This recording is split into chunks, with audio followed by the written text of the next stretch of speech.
50 years of independence. I love my Grenada. Made in Grenada presents the celebration of 50 years of Calypso. Open me a little better night, honey. You think I can take One stage. No, not so fast. One show. Music holding me, controlling. Grenada's best Calypsonians performing Grenada's greatest hits. Don't take it out. I like it. Sunday, February 11th, 2024 at 6 p.m. sharp. Grenada National Stadium. More information coming soon. When the DJ play guitar. Advertise with us and reach millions daily, weekly, monthly. Yeah, over 10 million per month. It pays to advertise with us. Reach more and let us send your business viral. Advertise with us and reach more. Welcome to Ridealong Live. Welcome. For today, Tuesday. Yeah, man. How you guys doing? How are you? Everybody good? Silky smooth? How you doing? Who's first up? Mika, I think I saw you first. Mika, welcome to the ride. Guys, today, very important day. Very important day. And we're going to be speaking about a very important and needed conversation. It has to do with housing, right?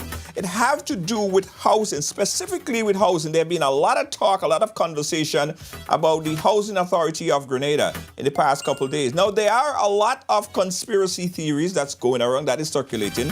There are a lot of myths, right? There are a lot of misunderstanding. Somehow, some people are putting out misinformation. And I think we need to clarify everything. We need to put everything into perspective, right? And again, you know how we do it right here. This is an open forum. So we're open for calls throughout the duration of the program because today we will be chatting with the Minister of, let me get his ministerial portfolio correct, Social and Community Development, Housing and Gender Affairs. Honorable Philip Telesford is with us. And I want to get you guys really engaged in this conversation because over the past couple of weeks and months, right, a lot of people have been engaging us, asking us how could they obtain low-income houses in Grenada, right? A lot of families are inquiring about it. And this is your opportunity, really. This is your opportunity to ask your question live today with the minister.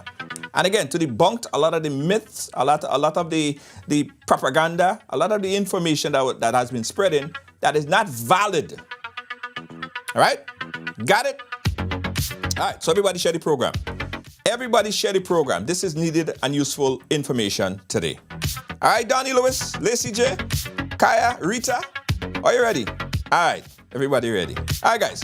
So let's give a nice welcome, ride-along welcome to Minister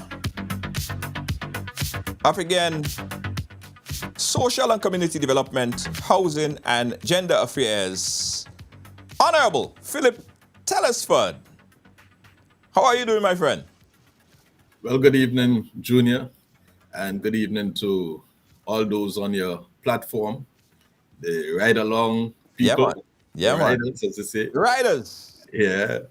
So good evening to you all, and thank you so much for the opportunity to join you here in a very relaxing atmosphere after I had a day of work.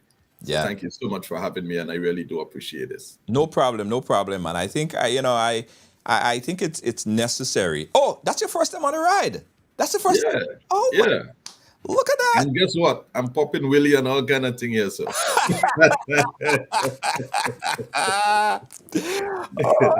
I just realized that's your first time on the ride. Okay, nice.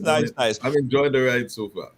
Yeah, right. You see, I have the street light and everything. We have everything just ready. Everything. The ride is ready to go. We're not stopping for nobody. We're going straight ahead.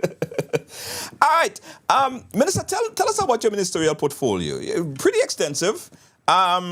You have social and community development, housing and gender affairs. Tell us a little bit about some of the things that covers under your ministries. Well, everything to do with social well-being of the Grenadian people. So, under the portfolio of social development, you have the seed program, which is a big program in itself. There's about 16 to 18 different uh, types of benefits that people can get under that program. We have community development as a major one also. We have just completed shaping what we want to see as policy going forward on that one, where we're going to really start involving community into community work, self-help, and sporting and cultural activity, just envisaging every community as a knowledge base, um, value driven community, that kind of thing that we looking at, as well as housing. Of course, housing is one of the greatest need that we have in Grenada at the moment. And so that too is part of it, and fitting into every sphere, every aspect of the ministry is the underpinning gender balance and gender equality. So everything we do, we are very, very cognizant of the influence, the input, and the benefits of having our female companions share equally and participate equally in everything that we do. Wow, pretty interesting. Pretty interesting. Do the ministries merge in any way? Because you have gender affairs, you have housing. It seems kind of far. Do you have? Is there a synergy between all three ministries? Well, yeah, they all are interlocking in a way, because they're all, when you look at it, it's really about social benefits. How do you transfer social benefits back to the ordinary people, especially those who are in greatest need? But there are two ministers, because it's a huge ministry. Social development by itself is a huge undertaking. There, as I mentioned, there are about between 16 to 18 programs. And under that, there are all of the local, regional, and international organizations that fit in one way or the other under that portfolio. And we have Line Minister Gloria Thomas. Yes. She is the person really spinning the wheel in that area. Nice, nice, nice. Well, talking about spinning the wheel and need, we will talk and hammer down today on housing and the housing authority and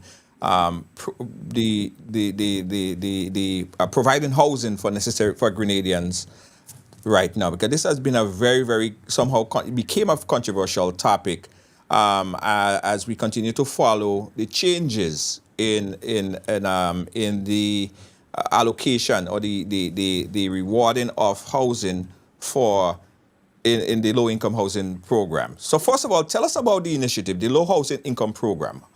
How did it get started, and what's the history behind that? Well, there's some history. I mean, and not too pleasant a history. When we assumed office back in 2022, June of 2022, one of the challenges we had was the Housing Authority of Grenada. We had a number of, units and or houses distributed to people throughout the length and breadth of the country.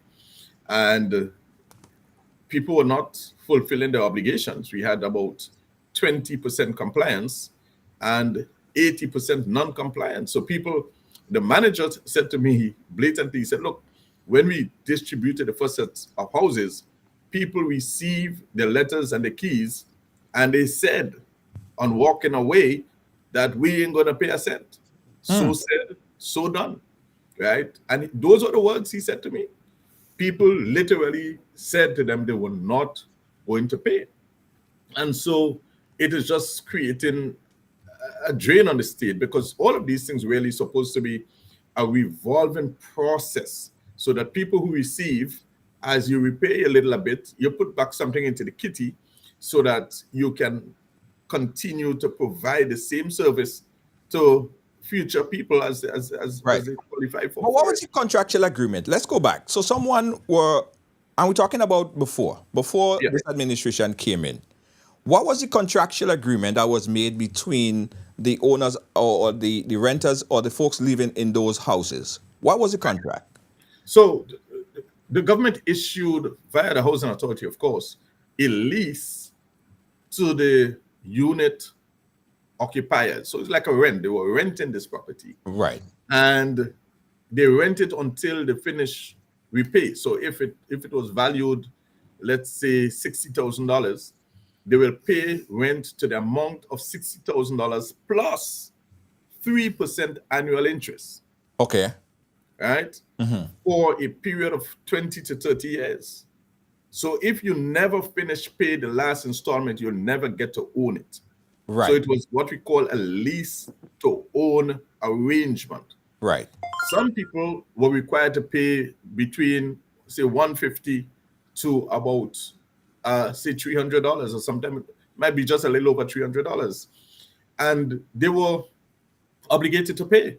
But the catch to this is that they were not enforcing it, so that people never were able to own it. So if mommy or daddy die in the process, the children doesn't have any legal right to the property. And there are instances like that where people are living, they're just living in limbo because there is no contractual arrangement. And so they don't know whether they are in or out. And all of these things need to be regularized. Right. So we have these people at signing of the agreement coming in, they were fully aware of their agreement, right? The rent, how much they were supposed to pay on a monthly basis, and what the overall total sum would be, and the period. All of that was signed and understood by the renters, by the homeowners. Yeah. Okay. So those who had salary assignments, for example, you work with government, you're a police officer, you're a nurse, you're a civil servant, naturally they put some salary assignment or some deduction order in place. Right.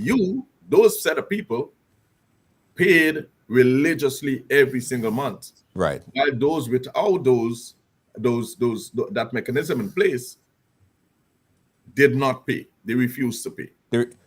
Most of them refused to pay. How are our people selected to obtain a house? No, you're talking about under the previous regime. Yeah, I'm talking about then. I ain't come to know yet. Let's talk about then. Well, it's the same process. There was a selection committee in place based on what I read. Right. There was a selection committee in place.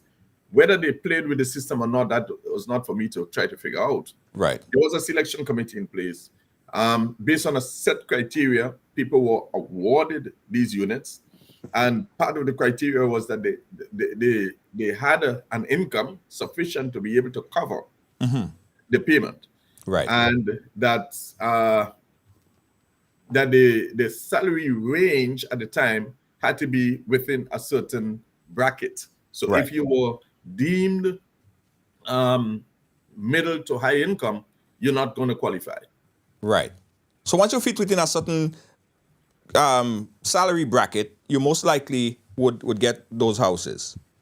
So well, yeah, providing, because there's always the issue of demand and supply. Right.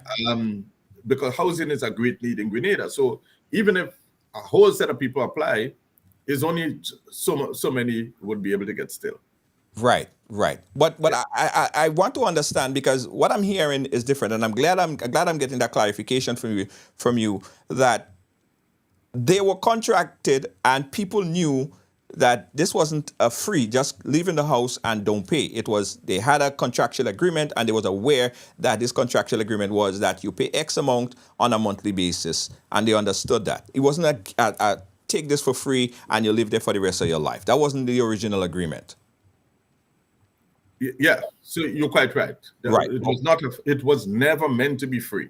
Okay. Never meant to be free. Right. And as a matter of fact, those units are in a very poor state of repair, right? It is in horrible shape. Railings are falling apart, flaking paint, moldy on the inside, broken electrical, broken pipes, people getting shocked inside. It is horrible. Right.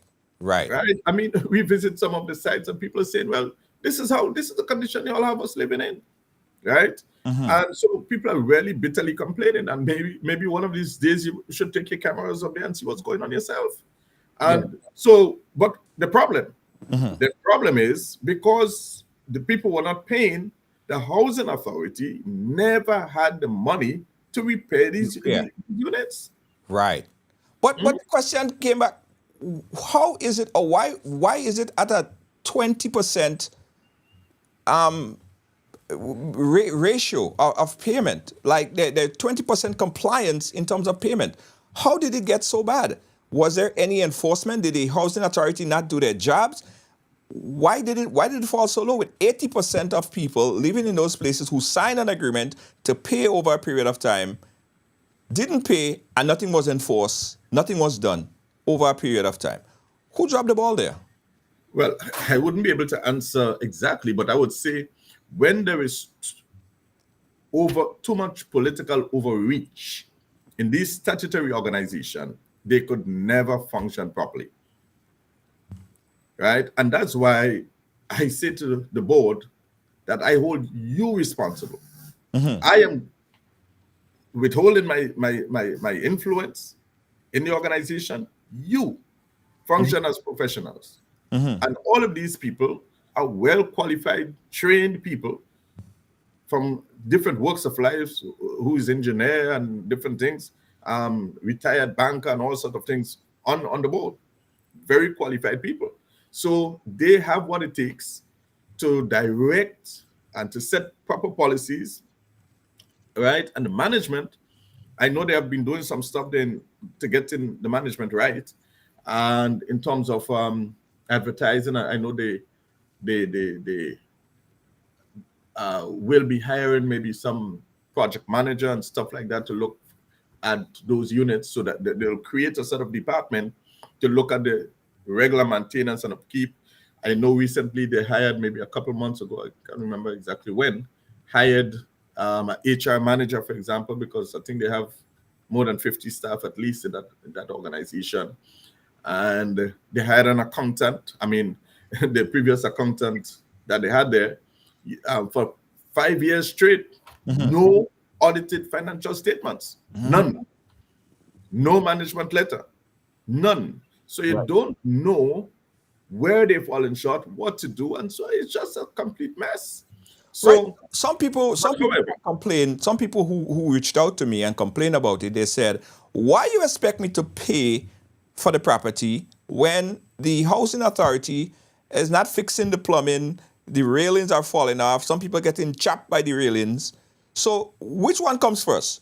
Should So they be fixed and then allow for them to pay, or should they pay and allow for it to be fixed? What's the chronology of how it's supposed to happen?" you see, I don't know even if they paid, if it was going to happen. You see, this thing called political will and overreaching political influence. So you may have the best manager, but if your hands are tied, you could try to run as fast as you want, but your hands are tied and your feet are tied. This is what happened in the housing authority.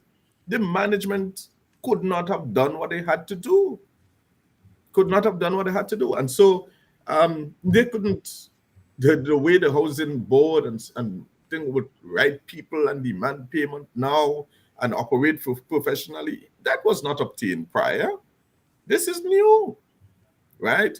And when the chairman could say to me, "Minister, we are going to fix these units," all I asked him, "You sure you can do this? You have the money?" He said, "Yes." I said, "Well, tell me how, And these guys have made a commitment, and they said this month, October, they're going to actually start fixing the unit. These guys do have a plan, right? Yes, we are providing the enabling environment as the politician behind, and we're giving them the moral support.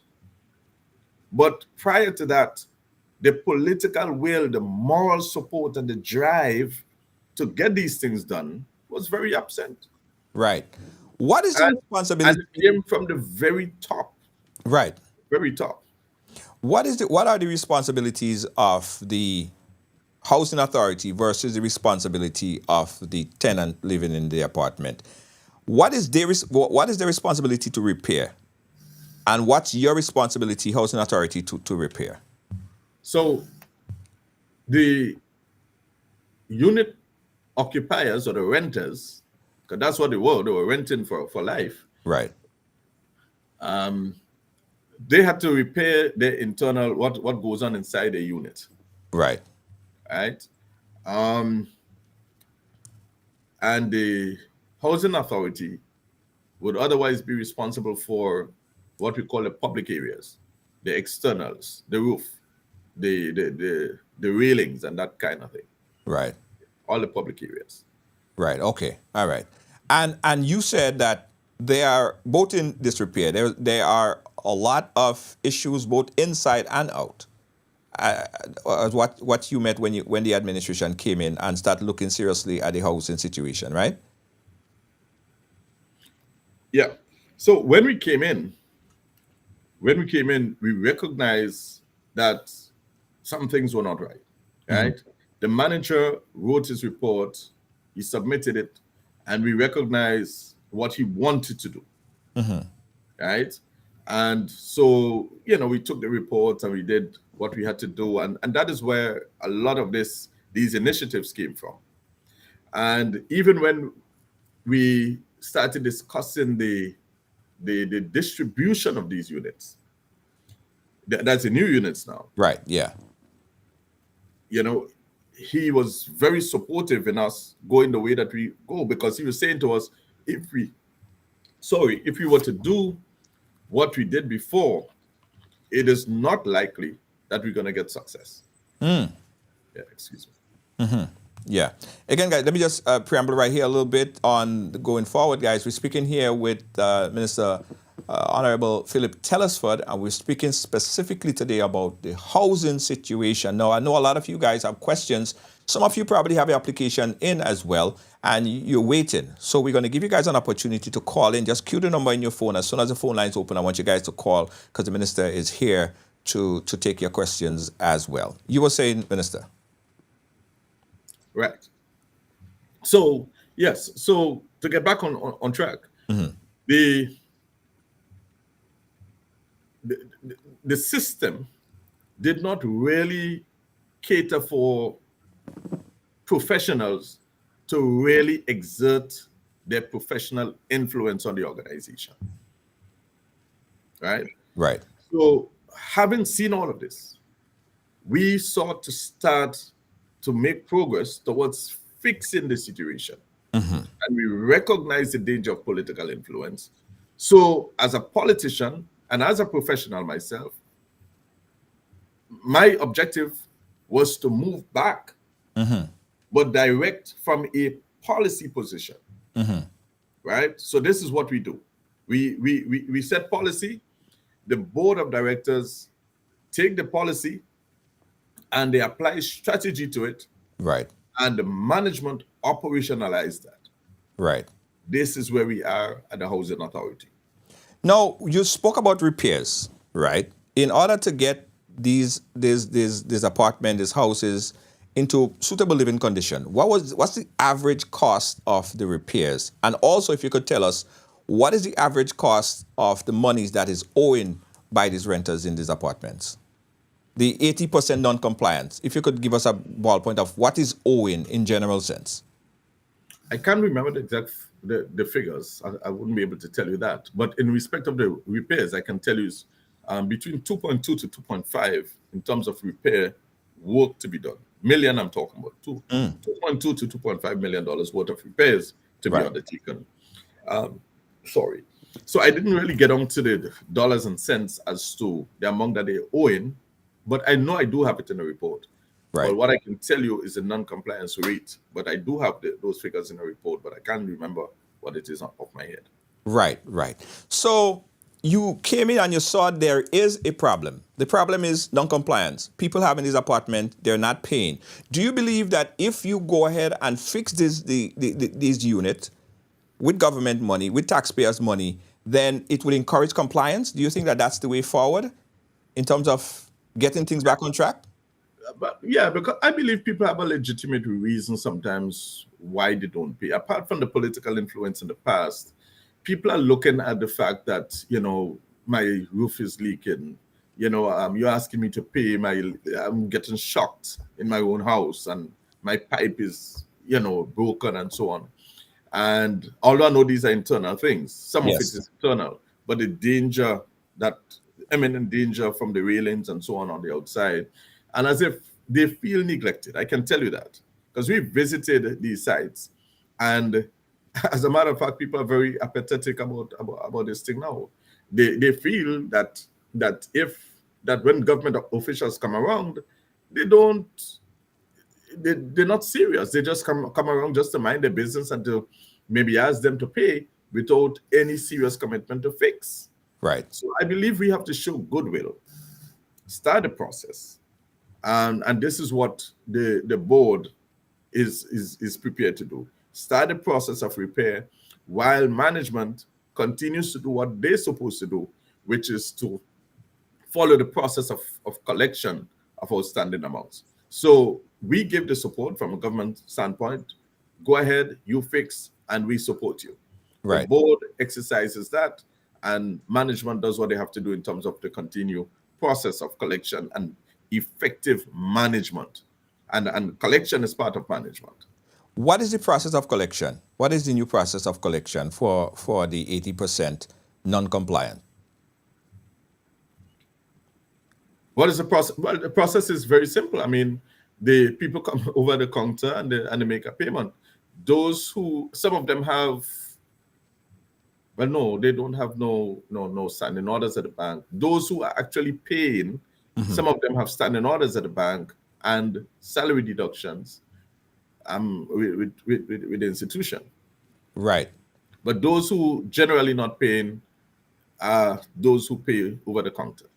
Right. So going forward, is there a structure in place to tell those who are or have outstanding balances to the housing authority that, okay, if you come in and we assess you, we could work out some sort of arrangement to make you compliant? Is there any proposal to the non-compliant resident to become compliant? That's basically what I meant. Right. So yes. So the management has the finger on the pulse as far as that is concerned. Right. They are negotiating and treating each person as they come in on a case-by-case basis. Their peculiar situations, because people's situation would have changed over time. Right. There might be people who have reached a certain age and just not able to pay. Right. There are people whose circumstances may have improved significantly, able to pay but not paying. Right? So the management have to look at all of these on an individual basis and determine the best way possible. How are we going to get out of this? And of course, I believe at some point in time, a submission might even have to come to cabinet to take a final decision as to how we deal with certain segment of that particular population. Right. Is eviction in the process of possible process of getting folks compliant? Are they getting notices that may lead to some possible eviction? Is that a part of the conversation? So the first letter that was sent out said to the people, come in and talk to us. Let us see how we can work things out. I understand a second letter was issued because only 10%, that is 38 people out of 378, only 10% of the people responded. Right. Yeah. And so they said to them, hold on, how much percent responded? How much percent responded to the first one? only 10% from the first letter. So 90% of the people ignored the letter from the Housing Authority of Grenada. Okay. Yeah. Right. So hold on, before you go on there, let's analyze this number a little bit. Out of the 80%, out of the 80%, so as a whole pie, only 10% responded. 90% didn't respond. Any reason why this 90% did not respond? Well, we would not know. We would not know. Right. Those letters were dropped off at the site. Right. They were delivered. Okay. Right. Right. So from that first letter was sent, were there a second notice? Or there will be? Yes, a second notice was sent. Right. From the second notice, how many responses did you get? Average. I don't know. Well, you must appreciate that I am not Yeah, no, I in the understand. I understand. yeah. I just want to get a ballpoint. If these notices are actually going being effective in at least getting people to move in the direction and understanding that they have outstanding payments that are due, is it working? In other words, Yeah, well, I can say it's working because I got report that people started coming in and pay. Even those who didn't even respond to the letter in the first instance started coming in to pay. okay, all right, Yeah, so it is working. And okay, it has to work because we are serious about what we're doing. right. Okay, so let's move in a little bit now to the new housing, right? Because I watched the press conference yesterday, and I realized that there are some sort of change in terms of how someone could now acquire the process. The process of acquisition is slightly different. Tell us about the new procedure of someone obtaining a resident or obtaining a house or apartment in the condos. So what is most significant in this is not just giving somebody a place to stay. That is what was done previously. You give people a place to stay for a period of time. That was done in the past. Right. What we are doing now is wealth transfer from state to citizens, Aha. to the Grenadian people. We are transferring real wealth, Right. right? This is very, very different to what was obtained in the past. Picture this for a moment. You pay $73,000 for a two-bedroom unit. That unit is valued at $204,000, So there's equity. There's a lot of equity in there. right? That is nearly 3 times the value Right. or the cost. Not even the cost, but the price, because this is still under the cost of the unit. Right. You get to the under cost. So Right. this is nearly 3 times. So you have a huge amount of equity, Yes. right? Over $100,000 worth of equity the state is transferring to you. Right. A value that the state is transferring to you. Added to that, these loans are going to be, or the financing of this is going to be done through financial institutions, whether it's bank, credit union, NIS, GDP, or whoever so participates. Right.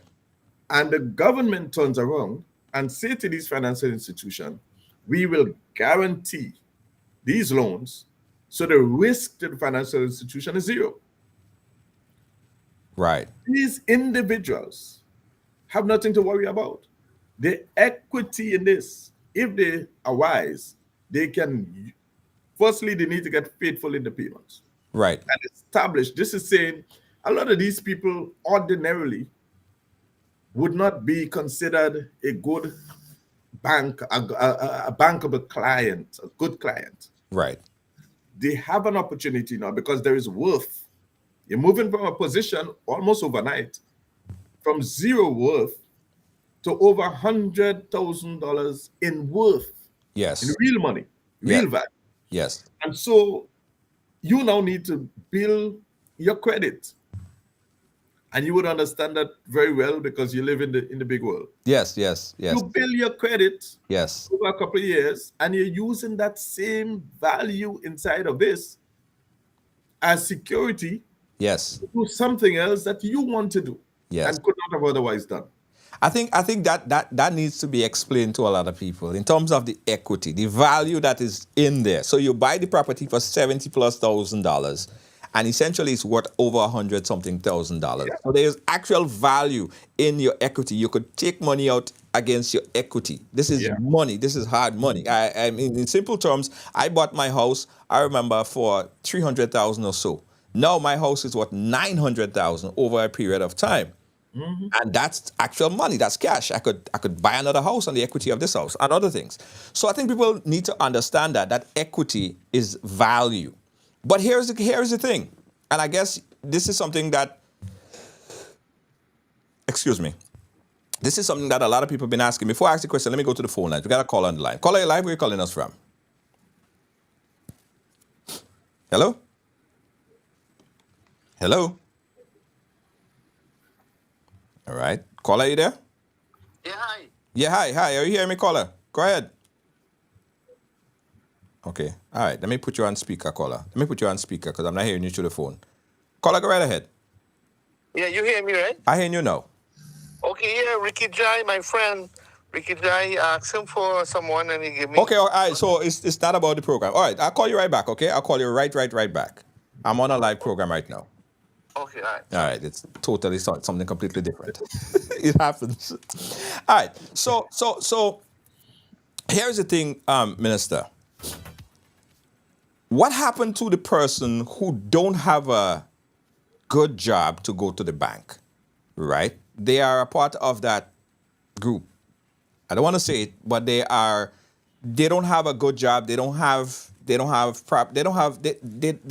lot to go to the bank and borrow 70,000. What happened to these people now that want to live in those houses? Right. So the question is, if you were not, the mere fact that you applied means that you intended to pay for the unit. Right. Between $150 to $300 or whatever it would have been in the past. Yeah? Right. Yeah. Because that is a standard thing. That is standard. And we have met with the banks. Right. I say banks, I think that's wrong. We have met with the financial institutions. Okay. At least on 2 occasions. Mm-hmm. And they are on board with us. Right.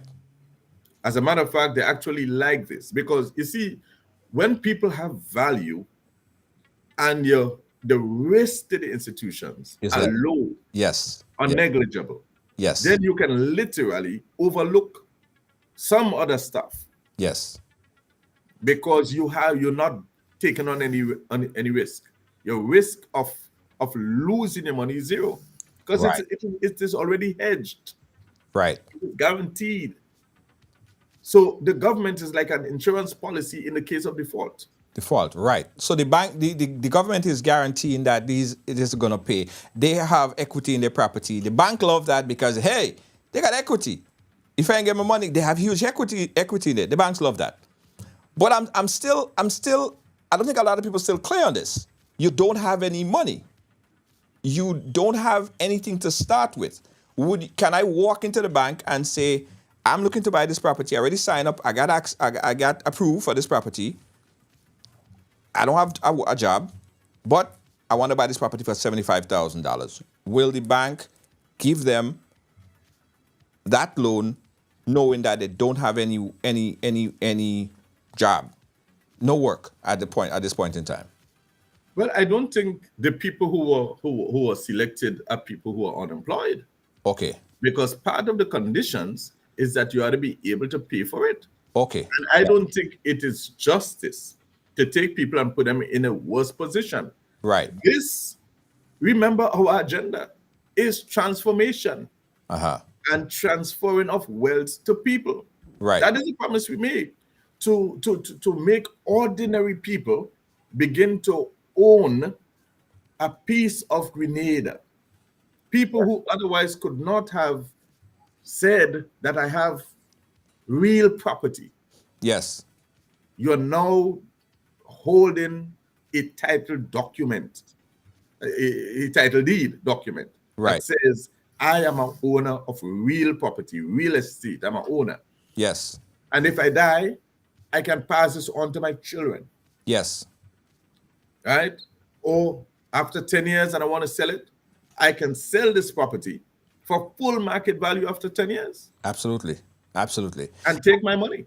I ask that question because, and I'm fully aware that no institution would give you a loan if you come there and you have no way of paying back that loan. I'm fully aware of that reality, right?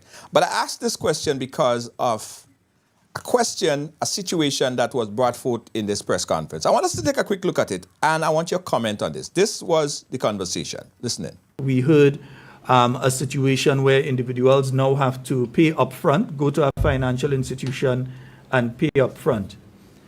You were the Prime Minister who secured these houses, and those that should be coming, you were the Prime Minister that secured these for Grenada.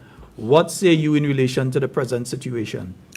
The first thing I want to point out is this government has a tendency to behave as if the previous government had no right to be in government. When the previous government had an absolute majority in parliament, voted by the people of the country in several years, several times. And therefore, everything we did, they tried to undo it, even when it is in the best interest of the country, because we had no right. Keith Mitchell and the NNP were so wicked and bad, they have no right to making any decision, so we're going to change everything, and so on. After Ivan struck this country, and we had engagement with the Chinese government, myself and the former foreign minister of Grenada, my dear beloved friend Elvin Nimrod, deceased, went to China officially.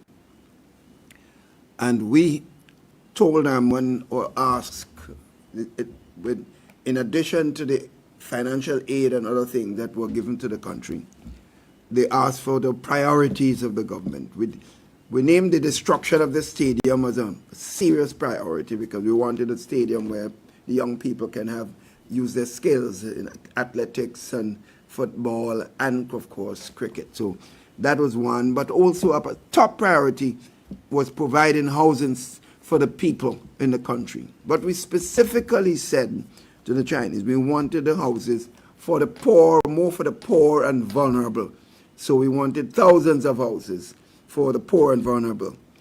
It was meant for people who do not normally would qualify to go to a bank, right? So we... All right, let's stop it right there. Hence the reason, the question. It was meant for people who were not or could not necessarily go into a bank, right? So that's part of the contradiction what people are hearing. Could you add some further clarity to that? All right. This is what we call transformation. Mm-hmm. Exactly what we are doing is what he has just said. Mm-hmm. What we are doing, these people otherwise will not qualify for a bank loan. The government of Grenada went in and create history in Grenada.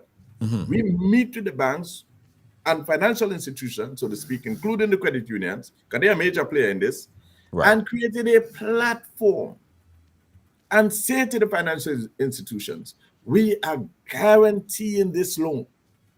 We want these people to become your customer for the first time.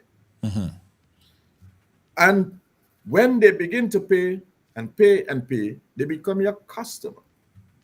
A customer with worth, a customer with value. So for the first time, these what you call unbankables would become a bankable customer. And if you do this faithfully for a couple of years, and you know it's happening in the States and in Canada and in Europe and so on, if you do this for a few years and your credit rating improves, what happens? You become just as anybody else, with value. Yes. This is what we're doing. So yes, it was meant for people who could not go to the bank for loans. This is what this means. But under our transformation agenda, we are creating a platform that takes you from being not qualified to now being a bankable person. If this is not transformation, what else? What else is? Okay, let's go further in. A lot more was said. Listen in. We specified, and they did, was a gift, grant. We didn't invest any serious money from the Chinese government, build this, agreed to the arrangement, and agreed to 2,000 houses for the people. And it was meant to be given to the poor people of this country. Right. Let's talk about that a bit, right? When it is said out there that it is meant to give to the poor people, do you think that sort of promote non-compliance? Do you think that that's probably what led to people just feel like, okay, well, they don't have to pay for this. They was given free from the Chinese, so why I have to pay for it? It's free. It's free money. It's free living. Do you think that promoted the non-compliance? The opposition leader is a smart man. So too is Sheldon. These guys are deliberately misleading people for their own political gains. This is deliberate.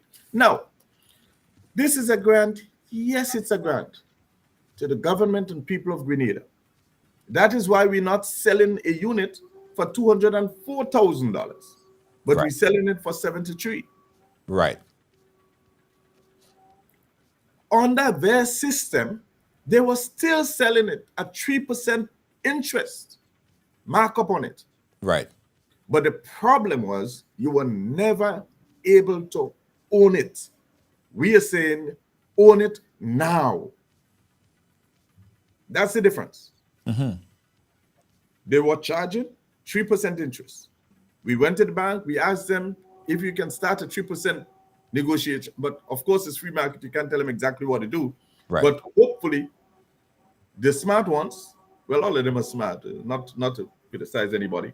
But hopefully, we're going to get most of them at 3.5 or whatever percentage because fully protected.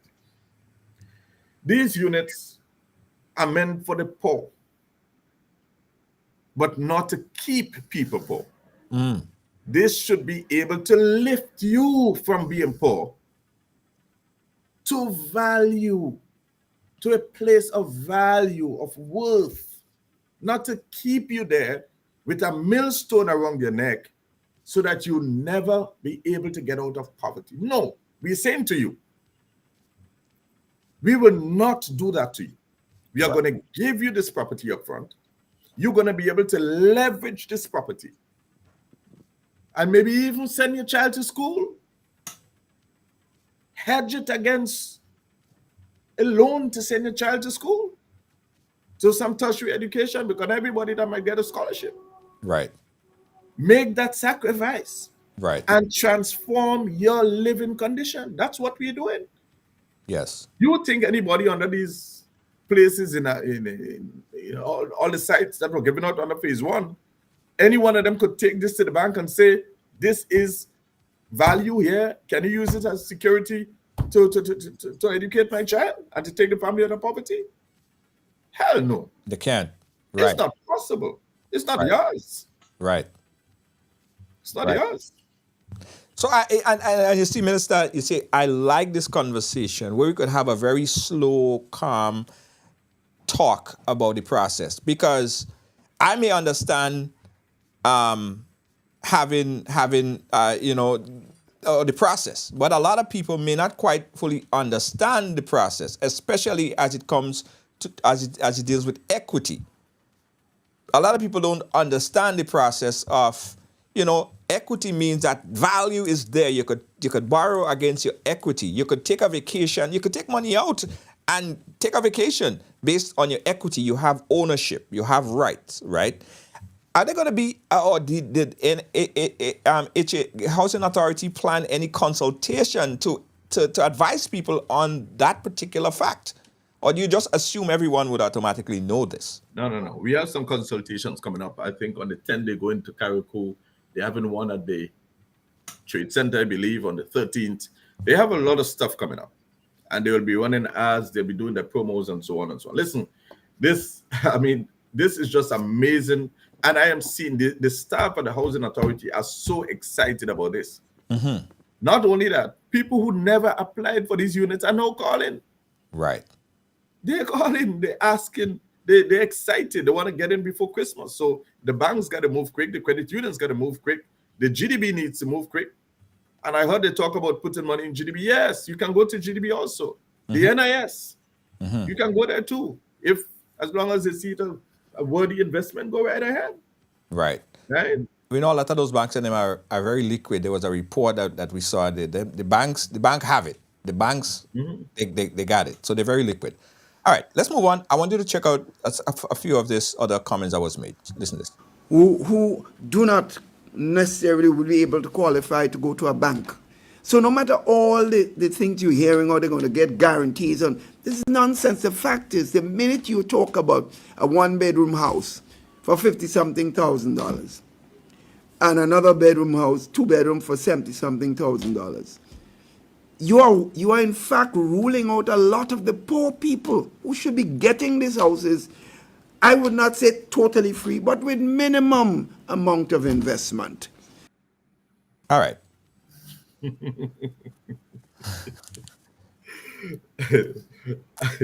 You know, I mean, this is about ordinary people, right? And this is so misleading, and it's very funny because I know, and everybody knows, that Mr. Mitchell does not believe what he is saying.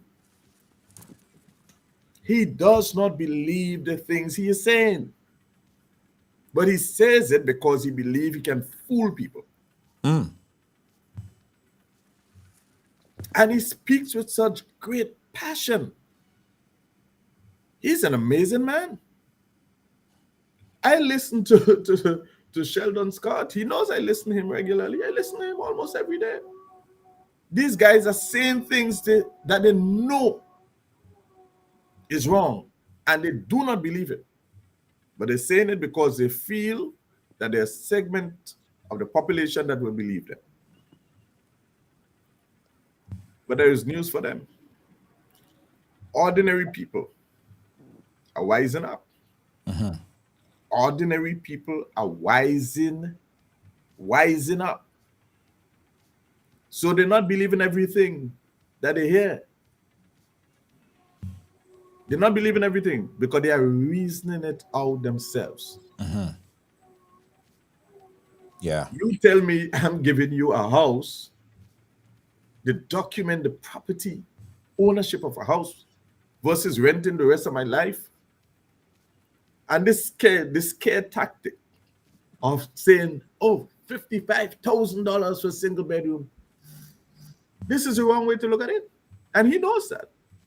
You have to look at it from the fact that you might be just paying maybe $100 and something, or maximum maybe $200 or whatever it is per month. A month, yeah. To secure ownership.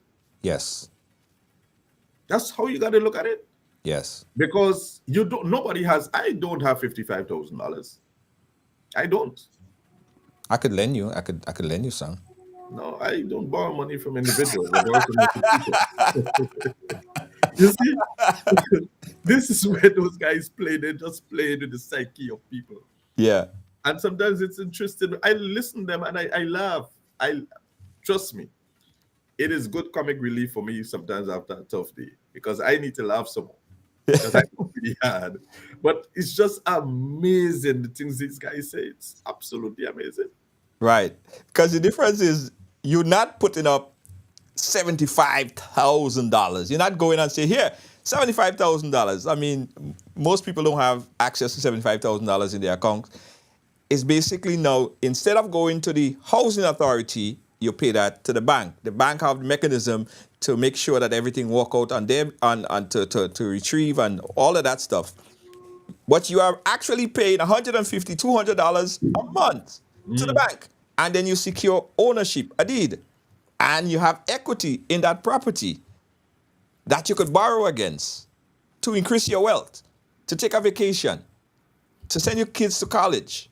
You have that equity in there. And I think that is the point that a lot of people are not missing because of all of this noise. This education needs to be had. This conversation needs to be had. Look, let me show you how simple this thing is. Uh-huh. Some people pay $10 a bus every day. Right? Yeah. $10 a bus every day. Do you know that where your installment is $150 per month is actually $5 a day you're paying towards your house? Yes. You're not going to own the bus after you finish paying that $10 a day, but you're owning your home. Yes. Of nearly 3 times the cost that you pay for it. Yes. Think about it. Yeah. I mean, I don't see why anyone can't get. I think it's ABC, just ABC money management, I believe. You know. But there's a few more noticeable quote I want to play to get your response on. Listen to this. So that if you ask somebody to pay a 200 or some case less than that and some case a little more a month, but these houses were for them. And now you're taking it as if it's your government, your responsibility to change the criteria, change the modus operandi of this, of the service of those houses. And to charge people a pile of money to do what? For more travels, for more fete, for people to take their spouses and their boyfriends and girlfriends to all parts of the world at the expense of the taxpayers? Is that what it's for? Is that what the money for the poor people is all about? I'm frightened. Honorable Philip, tell us why are you doing it? Sorry, my humble apology. I don't know how to respond to this. But to laugh, because how do you respond to this? To take the boyfriend and girlfriends to travel or something like? I mean, we're talking about transferring wealth from state to people. And I just want to say something. Earlier, in his discourse, he spoke about a gift from the government and people of China, Yes. from the People's Republic of China, a gift. Well, he received a gift under his leadership too. What did he do? He allowed people to go in and occupy these units, not a cupboard, a closet.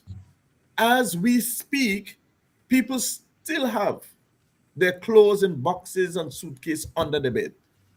I visited. That's the truth. People call you in the room and say, look, no cupboards, nowhere to put our things. And You don't know cupboards. Why do you mean you don't know cupboards? because they never built cupboards. They just gave you when people said to me, when they got into the units, they were shocked at how empty it was. Not a bed, not a stove, not a cupboard, no nothing. Now we are saying we have spoken to courts, we have spoken to Hubbards. I just had a meeting with them today. Although I'm not getting directly involved, but I'm just telling them this is available. Right. So that they can start partner, just lobbying at the top, But so that when people come, they can get a good price with these institutions for the furnishing, so you can take one loan and furnish the property. So when you're moving brand new, Right. in comfort. You Right. don't have to worry about going and buy a stove, or going and buy this and paying the installment. Put everything in the loan. Yes. You make one small, reasonable payment for the next 20 or so years. As the Yes. case. And that payment could be $150, $200, $250.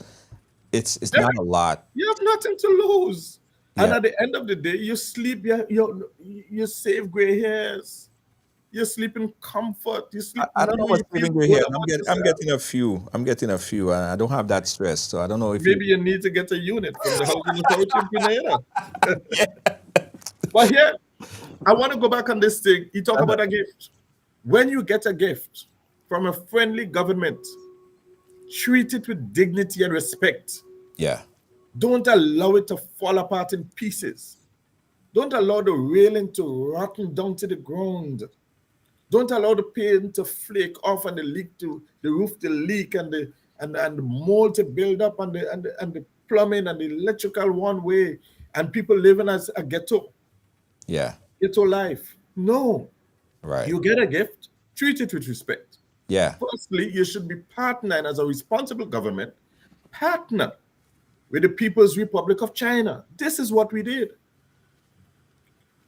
We partnered to put in the closets and cupboards and beautify the place so that when the people go in, they feel proud that this is indeed a place to live. Right? And they're going to lift the whole demeanor, the whole self. They're going to feel better about themselves. And they're going to be driven to work hard. And they're going to be able to talk to the sons and daughters. Look, don't disappoint mommy and daddy. This is going to be yours when you think. You work hard, you study hard so that we could even transition out of it one day, sell it and take the equity. Listen, instead, what these guys did, allow these units to go in ruins. And we now, as the responsible government, is coming behind and trying to repair all of these units to the cost of millions of dollars and try to put structure in place so that we will have a continuous process where people can live in a place where they feel it is home, where they can really genuinely call home. Right. Not just a house, not just a place to sleep, a home to live and to procreate and to have a family and to feel good about yourself. This is what we're talking about. Do you think that people might be or might treat those apartments better knowing now that they own it? I guess I'm asking an answer because I believe the answer is yes. And if I know I pay for this thing and it's mine and my daughter will get it, my son will get it, I ain't gonna let you run down. I go advance it, I go paint it, I go nice it up, and everything will be proper. So I guess I'm asking an answer. But from Right. your perspective, you believe the same, do you? Well, yeah, and let me tell you what will help too. The housing authority is mandated. That's a policy of the government. Uh-huh. So we have already spoken to the board that they must have a homeowners association in place That's good. by January. That's good. Which means so you elect your own people to serve on the association, Yes. and in that, and we also have, I think I heard the chairman say every site will have a team of repair people Lovely. that will ensure that the place is properly maintained on a continuous basis. Yeah. Which means And you check on the neighbors too, because if your house next to mine run down, I go want to make sure you build up that, make it better, because my equity is based on my neighbor's equity. exactly. If your house run down, my equity drop. So you gotta buff it up. So yes, house owner, neighborhood watch, and these type of things are what I think is good idea. Community building, I think, is a great idea, great initiative. So what is the problem then? Well, the problem is politics. We put politics over people. That's a problem. The problem is that these guys value politics, more than people themselves. So I will get into office at all costs. You listen to what he said earlier. He said the government behaving as if we don't have a right. As if we don't have a right to be in government, as if we never had a right to be in government. This is actually the way he's thinking about us. He is the one that is behaving as if we don't have a right to be in government. That is exactly what he's doing. Flip it and listen to him carefully. When he say that we say that he's wicked. You don't hear us use those words. That is how he sees us. He sees us as wicked. He sees us as bad. He sees us as not having a right to be there. Read my lips. Times has changed. Grenadians are wiser now than they were 10 years ago. 10 years ago. You have a lot of people can't find jobs, but they have a degree holding in their hand. Yeah. They're not going to accept this so much longer. $200 mortgage. I wish. Please give me a $200 mortgage, please. Anybody? I would die for a $200 mortgage. I tell you the truth. I mean, Even $400. I wish I could qualify for No, you don't qualify. Don't even try. You're gonna be on the news. I will be on the news. No, this is amazing. This is amazing. But to be honest, those guys they failed the test, and it is sad because you see, to me, I mean, I would have skipped over this one. I wasn't going to try to criticize it because there ain't nothing in it to criticize. Right. It's just something kind of backward, like if you don't understand what you're even saying. But the guys they really don't believe what they're saying themselves, and that's a challenge. Wow. They don't believe it themselves. Let's see if we could take a call. I have a caller in line. Caller, live, where are you calling us from? Hello? I don't know. The input is giving a problem. Let me take the caller to speakerphone. Hey, caller, you live. Go right ahead. Where are you calling us from? No, from Toronto. Toronto, go right ahead. Yeah, I'm calling to say, okay, we have the government housing here too. But what I'm saying is, if I was in Grenada, I would jump at the opportunity to go to the bank and get the loan to buy a government housing. And when you finish paying for these years, here in Canada, you could be living in this apartments for 200 years. Yeah. And it's still not Yours. Exactly. And the other thing I looked at when I was looking at the whatever it was the other day, conference or whatever it was, when the lawyer stated that they are given these apartments at a reduced rate. 55 in some So cases, that- 55% reduced rate. 55%. Yeah. And as an accountant, what I'm thinking, man, if I live in Grenada, every Grenadian should run for this. Yeah. Because that means you're getting an apartment that's probably worth $100,000+. Yeah. So you have a great Equity. Well, that's what we're talking about. Equity. Yeah. when you enter there. So I looking at Keith Mitchell, and for a man who says that he has a doctorate in mathematics or economics or whatever, he's just not making any practical sense. Because this is something, whether you NDC, NNP, rich or poor, I'm in Grenada, I'll buy 5 of those things. my real estate.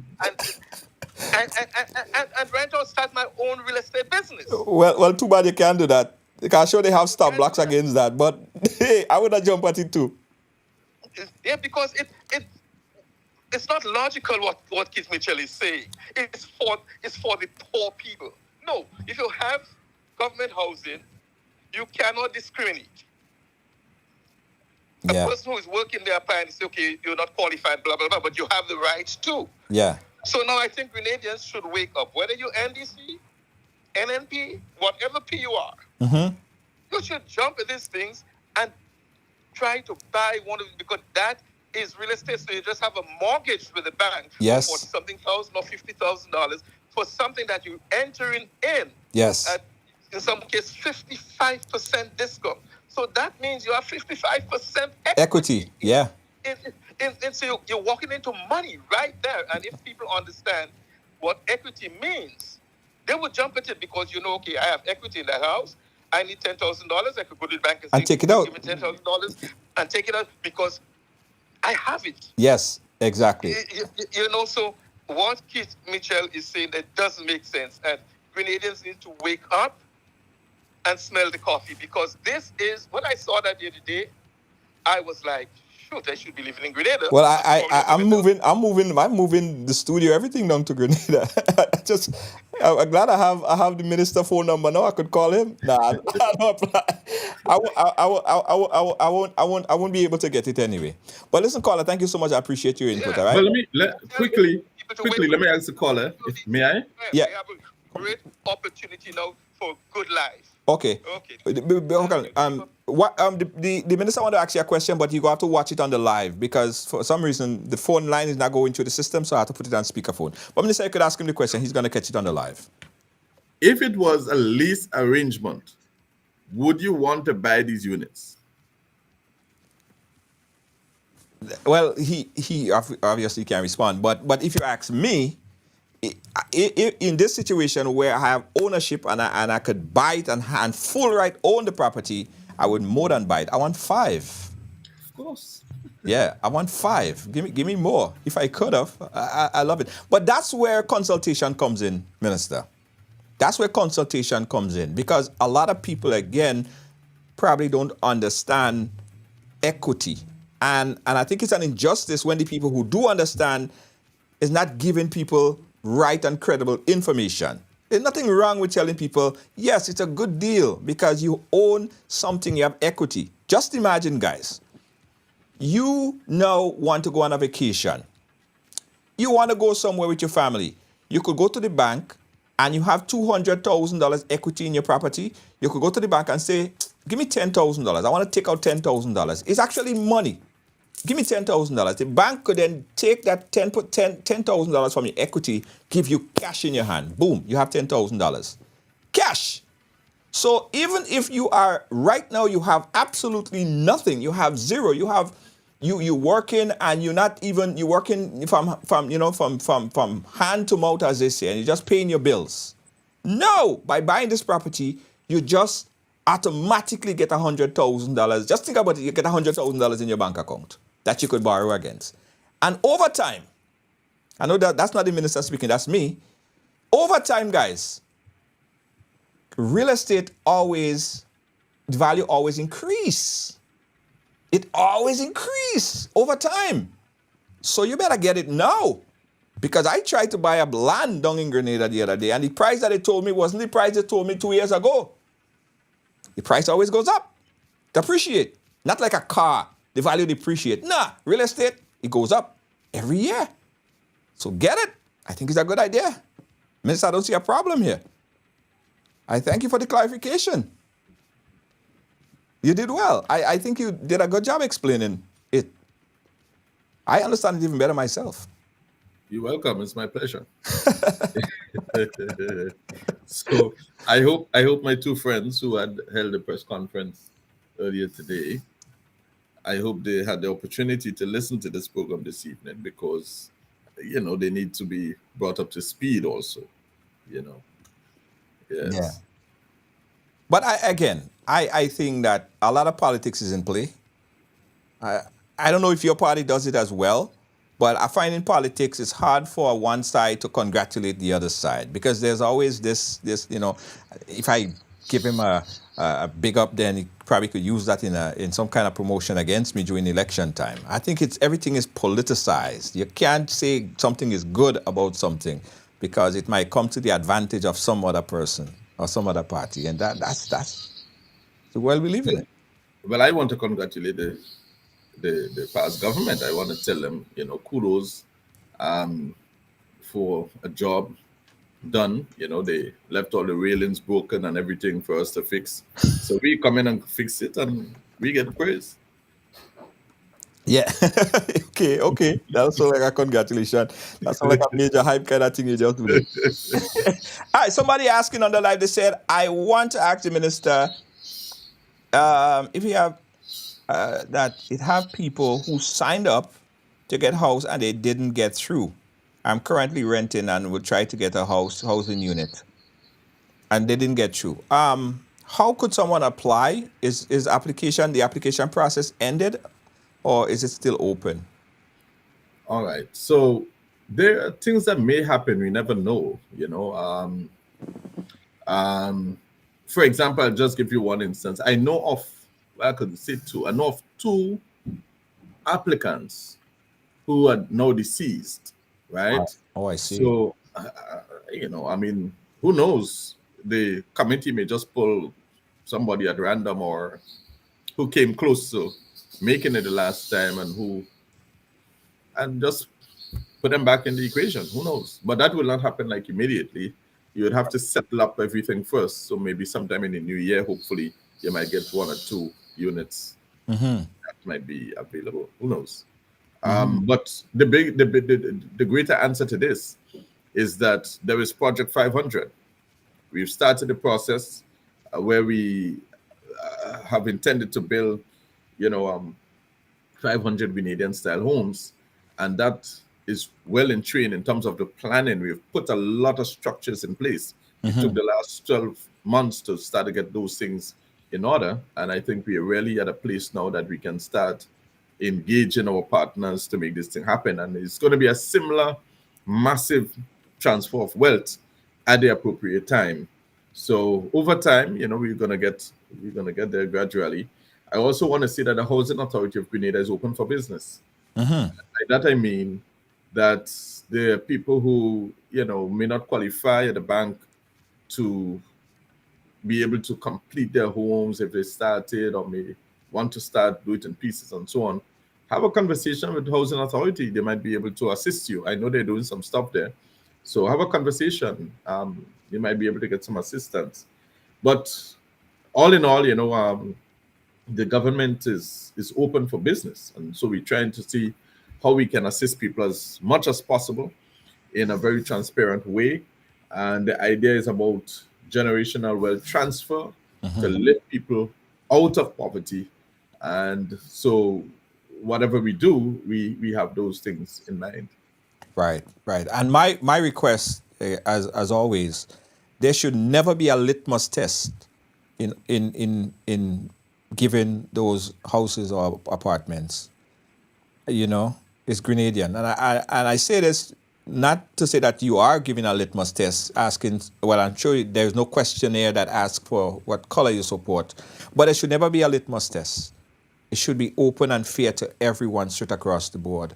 I just needed to say that because when I'm offering assistance here, I never ask any person what party they're affiliated with. When you need the help, you get the help. That's it. So I just needed to say that. Right. So I mean, by and large, I mean, the final list was sent in terms of for cabinet and so.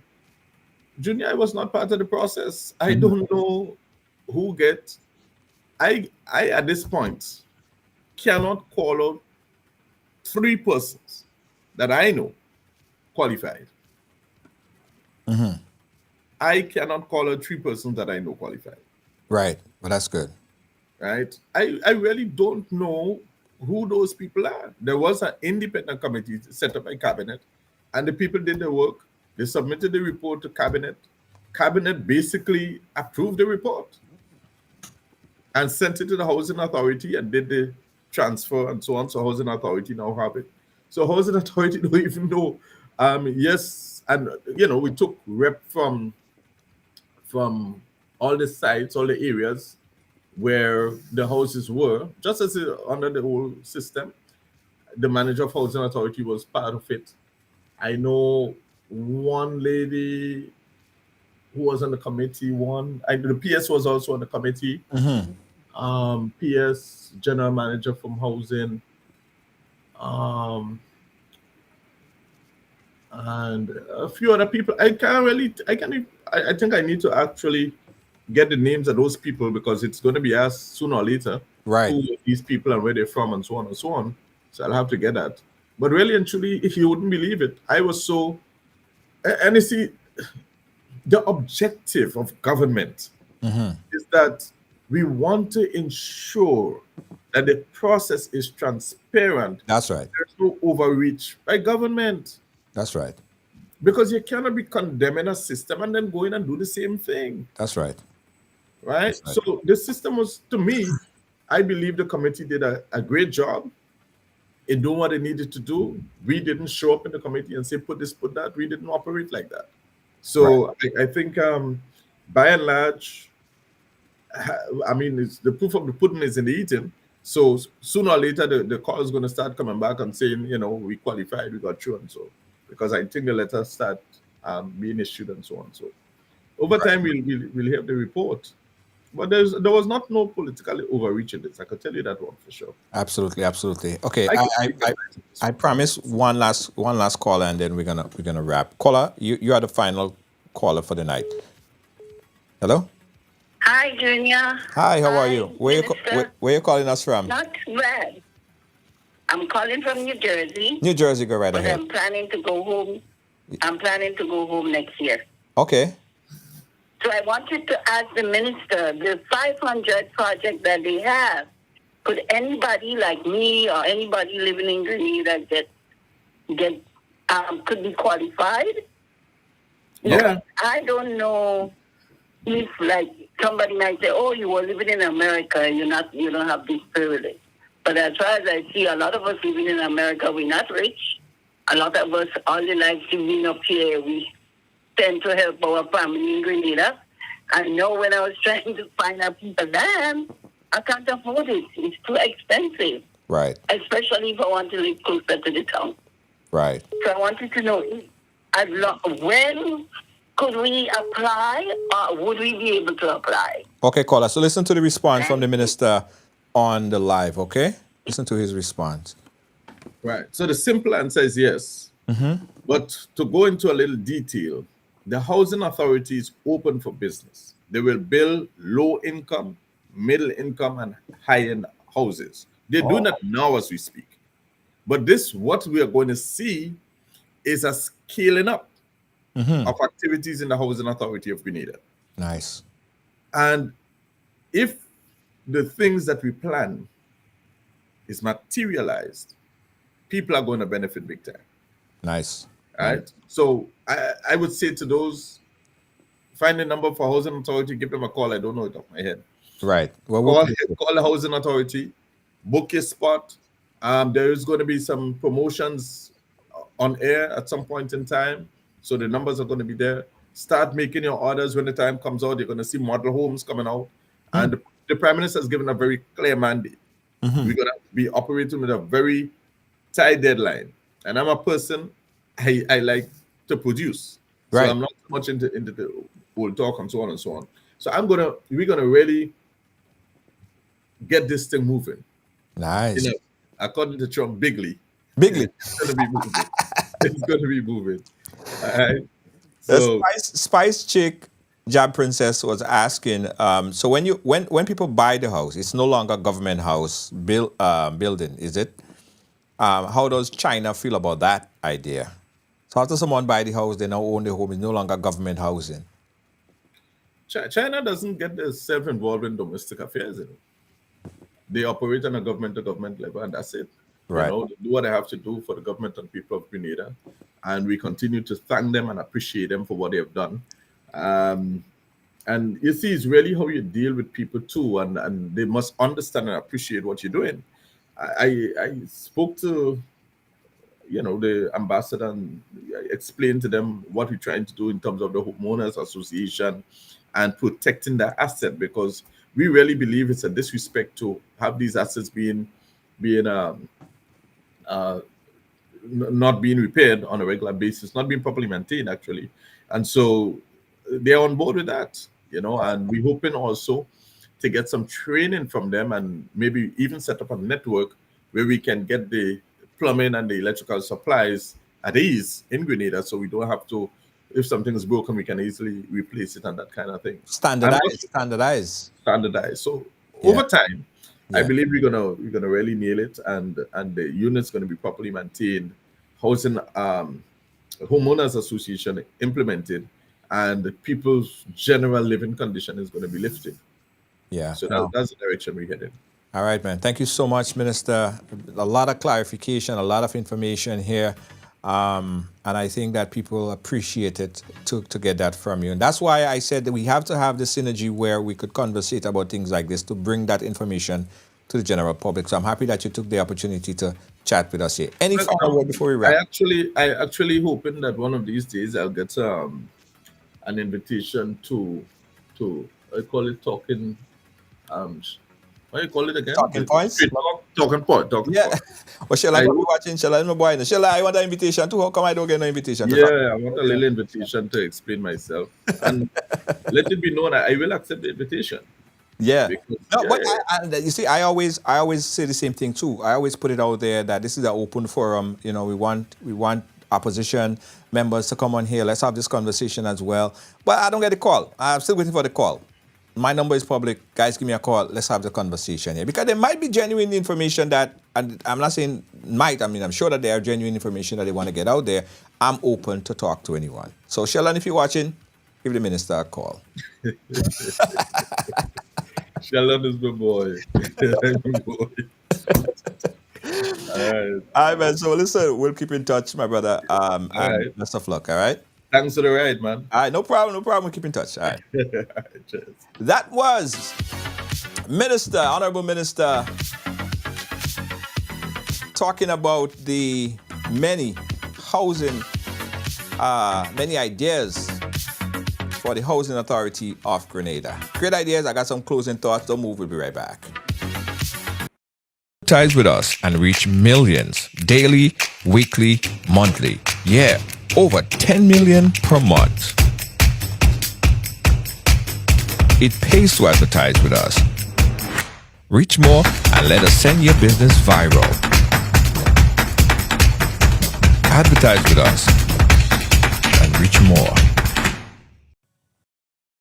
All Pro Health Staffing announced its immediate healthcare opening in Queens, New York and Nassau County. Why choose All Pro? Because we're simply the best. We're a company for nurses, by nurses.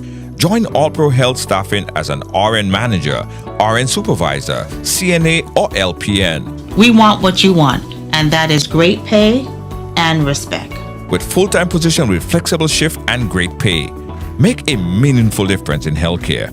Apply today at services@allprony.com. Call 516-387-4246. That's 516-387-4246. Your healthcare career starts here with All Pro Health Staffing. Choose All Pro. Call now. Miami Carnival Friday, Jab Touchdown. Moly, moly, moly. An electrifying night of pure Grenadian vibes. Friday, October 6th at 24 Carat Studios, 6741 Sunrise Boulevard, Bay 29, Plantation, Florida. Straight out of Grenada, the Jab boss himself, Tari. I am the Jab boss. Oh, you mean? The sensational Skinny Banton. What I do wrong again, lad? And the Groove Master, Randy Isaac.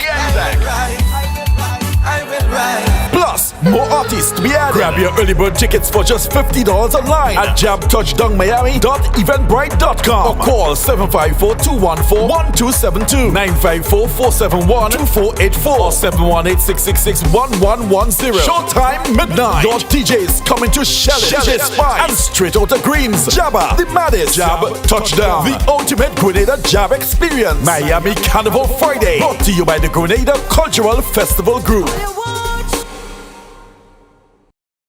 Now, get ready to conquer the road with Zion Driving Instructors, conveniently located at 1782 Flatbush Avenue in Brooklyn, New York. We are your ticket to driving success. We are known for and specialize in the best rates for driving classes, ensuring you reach your driving goals affordably and efficiently. Our expert instructors offer personalized one-on-one training, making you a confident and skilled driver. Plus, we offer convenient 5-hour classes and various packages deal to give you even more value. Ready to take the wheel? Call us today at 718-374-5678. That's 718-374-5678. Or visit ZionDrivingInstructors.com. That's ZionDrivingInstructors.com. Zion Driving Instructors, your journey to the open road starts here. Contact us and make your driving dreams a reality. Mention this ad and get a 5% off selected package. I want you folks to play these 3 games from the NLA. Daily pick 3 cash flow and play with. You will be supporting sports and culture, nation building and our future. So go out and play, folks, make it a must. You will see what the National Lottery is doing for us. When you play pick 3 cash flow and play with, the NLA will support you all the way. Starting September 30th, Monday to Friday, these 3 games will be drawn mid-morning, 9:45 a.m., midday, 12:45 p.m., and evenings, 7:45 p.m. The National Lotteries, supporting sports, culture, and nation building. Sunday money day. The Ministry of Tourism and Economic Development and the Grenada Tourism Authority extend a warm welcome to visitors and returning nationals visiting for Carnival and summer vacation. We do hope you enjoy your stay with us, and we invite you to return with friends and family to celebrate our 50th anniversary of independence on 7th February 2024. Tourism is my business, your business, our business.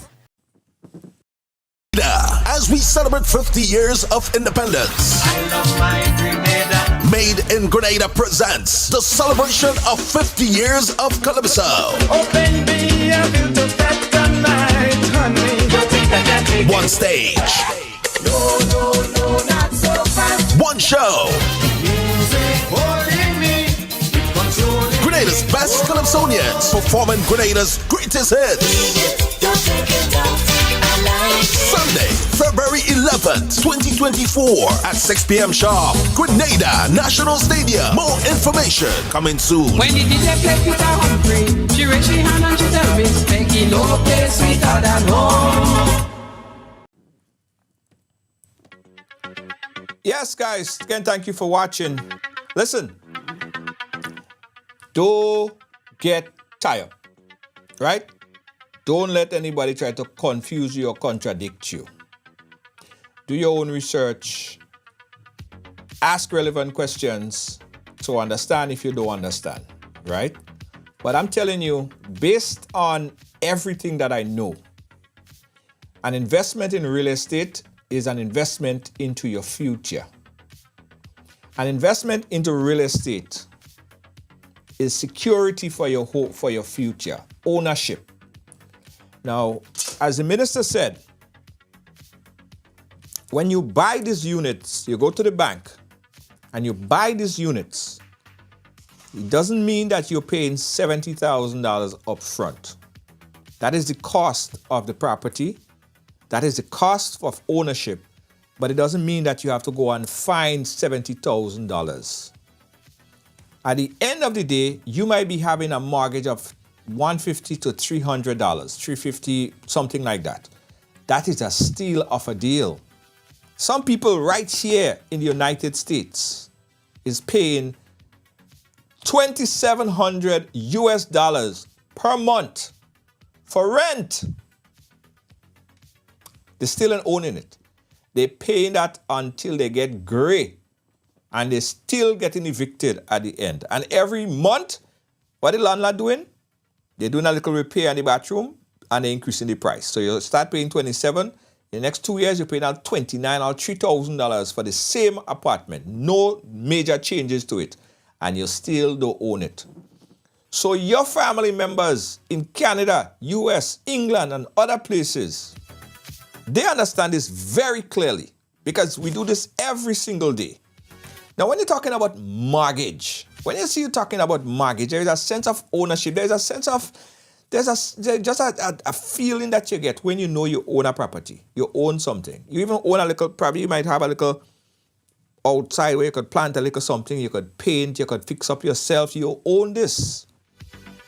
Think about it now. In the next couple of years, when the real estate value increase so high, you could say, you know what? I want to move. I want to go to another country. I want to move out of Grenada, whatever the case is, or you want to do something else. You now could sell the same property that you paid for, that you paid $75,000 for. You could sell that for $300,000 and $400,000 and $500,000. So you might have a balance that you owe in the bank. You might have $25,000 that you owe in the bank on your mortgage. You sell the property for $200,000-$300,000. You pay the bank the $50,000 or $25,000 that you owe them, and you just made over $200,000-$300,000 sometime in the space of a month or two. So ownership, Jed, ownership. And I would encourage anybody, if you're trying to get out of poverty or you're trying to get out of the situation that you're in, if you get an opportunity to buy a home, don't walk. Don't skip. Run and do it. Run, sprint. Get it done. Do it. Don't let nobody tell you anything different. Don't let nobody tell you anything different. You know, it's easy to fool people, right? But it's hard to let people know that they're actually being fooled. Don't let people make you into a fool. This is the facts. Facts. I'm telling all you. Ask anybody in Grenada right now. Call a family member in New York and ask them how much you're paying for rent. Ask them how much you're paying for rent, especially if they're living in Brooklyn, if they're living in Queens, if they're in London, if they're living in Notting Hill area, anywhere. Canada, ask them how much you're paying for rent. Lot of more see. You can't even get a little basement thing where your heater, right? You're next to the heater and you're next to all the light bulbs and stuff in the basement. $1,500 a month, US dollars, a month. So your family members are doing it. And there's no money tree here in New York. Now you have an opportunity to own a property for $200 EC, $300 EC dollars. Lord of mercy. 1,500 Canadian. You get the opportunity to own a piece of property for $300 a month. $300 EC dollars a month? $300 a month? Come on. And you own it? You're not renting. You own it. And on top of it, you have equity. Equity, value. 5 years, they say, you know what? I want to go on a vacation with my family. I want to go on a cruise. You want to go on a cruise? You go to the bank and say, listen, how much equity I have in my property? Oh, so you have $200,000 in equity. Just give me 50,000. Yeah. You want 50,000? Yeah. The bank will just say, okay, 50,000. Yeah, here's your cash. $50,000 cash. Because you have that value. You have that value you could borrow. You want to do a repair to your home, you go to the bank and you take out the equity, you take out the cash, and you buy your property, you buy whatever you want to buy. So, yeah. After you sign up, you could even take out the equity and buy land. You see? Somebody said it right. So you have so much equity in the house and somebody's selling a land, or they're selling a nice piece of land up in Ladig up there. You'll be like, you know what? I want to take out $100,000 equity. You take that equity out and you go and buy that piece of land. You see how you start to uplift yourself? Now you have a land and you have a whole apartment, a condo that is yours. And then after a time, that land that you buy in Ladig up there, it gaining equity too, you know. So you could then take an equity in that and buy another property, lot of mercy. How do you think the rich get rich? How do you think Trump and them have all these properties and stuff like that? They're not spending money out of their pocket, and people spending is credit and equity, and that's the kind of thing that they're doing. That's the kind of thing that they're doing. Don't let nobody fool you. Don't let nobody fool you. If I was in Grenada, Jed, boy, and you tell me $300 for rent, not rent, mortgage, and I own the property, I don't have to say no more. Guys, you understand what I'm saying, right? All you understand what I'm saying. I ain't speaking over nobody here. I don't like to speak over people here, and all you understand what I'm saying. All you get me, right? Don't let nobody fool all you. Don't let nobody fool all you. Don't let nobody fool all you. Don't let nobody fool all you. Equity. That is the word. That is the word. That is the word. Lynn, tell them how much is it. Let me not put Lynn on the spot. But I wish, I hope, and I pray my mortgage was $300. Anyway, guys, thanks for watching. Thanks for being a part of our program today. On the behalf of all of our production crew, our lovely team here at Ridealong Live, Lois JJ, the boss. Pick up yourself. And of course, she is our senior producer here in Ridealong. Gibbs, how you doing? Gail and everybody else here on Team Ridealong. We say thank you, guys. Thanks for watching. Thanks for being a part of the ride. Thanks to Minister Telesford, Philip Telesford, Honorable Telesford, for gracing us with his presence here to explore all of these things. Peace out. Good night.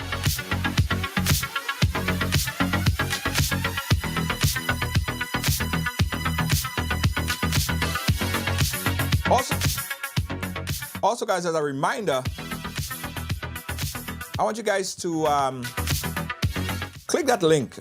Lynn, if you could put that link in there for me. If you want to follow us on WhatsApp. Now, WhatsApp has this really new cool thing where you could follow us. So click that link and follow us on WhatsApp, guys. Very cool. Follow us on WhatsApp, because we post updates on WhatsApp even before we put it on Facebook. So you get in the know first on WhatsApp. Good night, everybody.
don't forget the inaugural gala event at the Floridian Ballroom that's taking place on the 14th, Saturday the 14th of October in Florida. Doors open at 7 p.m. Get your tickets now. Call 203-998-8738 or 305-528-9465. See you in Florida on the 14th of October.